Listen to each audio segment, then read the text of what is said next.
Yo, hey. Yo, zaphindisela. Zaphindisela. We know that earlier in the week, there were 2 ladies that were shot in Pantown. And subsequent to that, then the funeral was arranged that was going to take place yesterday. And when the body arrived in the house on a Saturday, then one of the family members was attacked in the yard and shot and killed, another lady as well. And when the police came to attend to that crime scene, as they were busy processing, the criminal was also there amongst the crowd. And when he decided to attack 2 of our members. But we want to encourage the citizens that together we cannot be defeated by the few. So we are going to take the fight to them.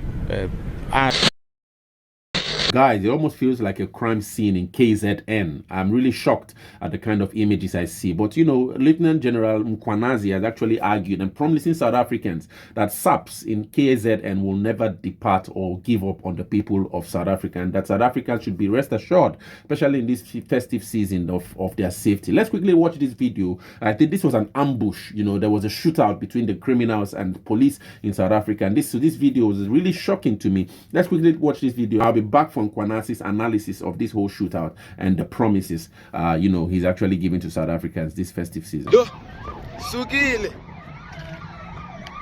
Yo, sukile.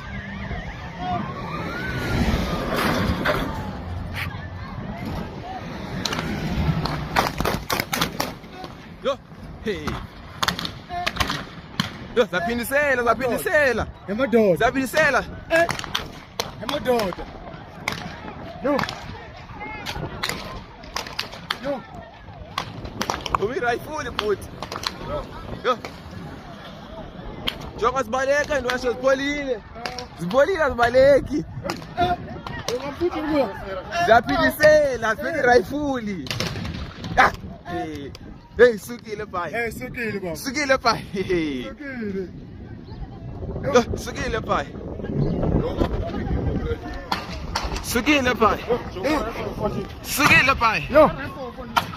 Sukile pai. Yo. Hey. Yo, papa.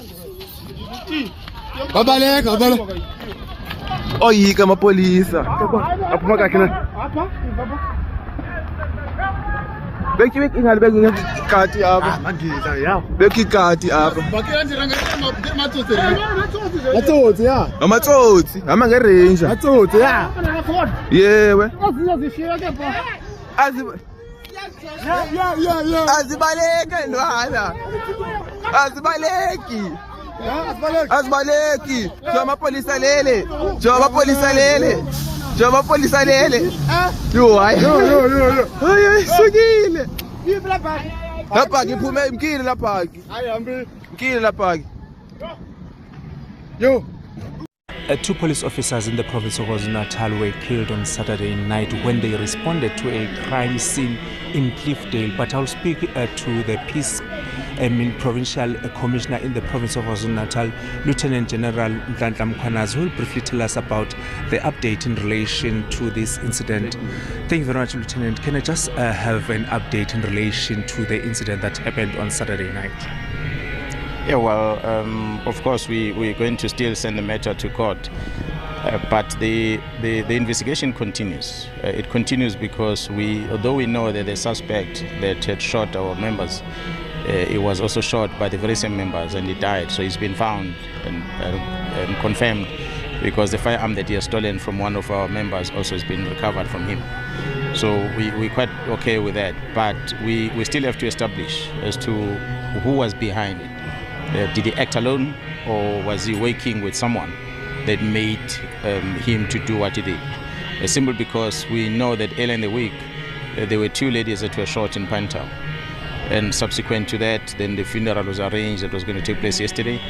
And when the body arrived in the house on a Saturday, then one of the family members was attacked in the yard and shot and killed, another lady as well.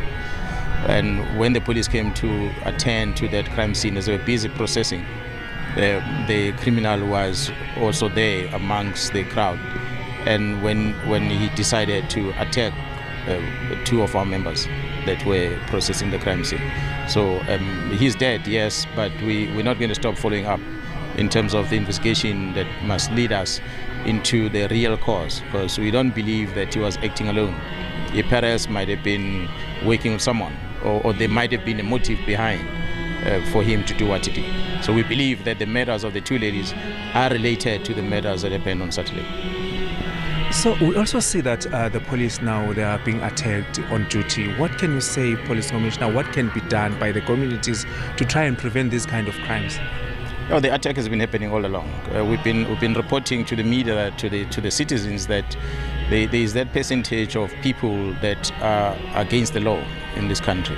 Especially in KZN, we have those citizens who continuously attack. So whether they attack the police, attack other law enforcement officers, security companies, or attack the citizens in general, we've been experiencing those incidents. So SAPS are not immune, and we are part of the community. That's why we also suffer the same. But we want to encourage the citizens that together we cannot be defeated by the few. So we are going to take the fight to them. Us as a SAPS and the rest of the law enforcement officers, as well as the community out there, the responsible citizens who work tirelessly to make sure that there is peace and stability in this province. So we are taking the fight to the criminals, and we're not going to be disturbed by them. We might be suffering a setback for now.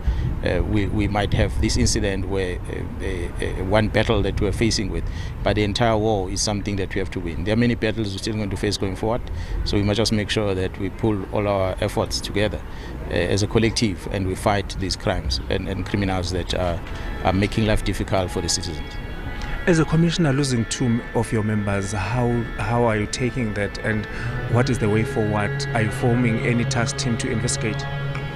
Yeah, well, we already dispatched the team on Saturday when it happened. That's why the team worked from the time the incident happened until the morning when they found the dead body of the criminals, because we had searched everywhere almost immediately and searched the entire area, at least about 200 meters away from the house in the bush, and the suspect was found.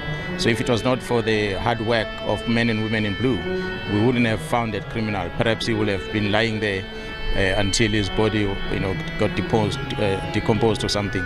But at least he was found, and therefore we're able to profile him, get his photos, get his fingerprints and the firearms that have been used. So we're able to link that criminal with other incidents that were happening. So it is our policy in the organization that when the police officer dies or is being attacked, that our elite investigation team of the South African Police Service, which is the DPCI, which is referred to as Hawks, they take those case dockets because we want the thorough investigation. So DPCI are the ones that have been helping us in this province to make sure that we find the killers. It is the members of DPCI working with other members of the SAPS as well as private security companies that may work the whole night to make sure that they find the killer in the morning. And they did not sleep, and they're not going to sleep because they're following up information from there. So that is the procedure that we have in the South African Police Service. We don't necessarily need to form any specific team, but we know that when an incident happens in this province under General Sinona's directives, the DPCI teams are taking over the case and they work until we find the criminal.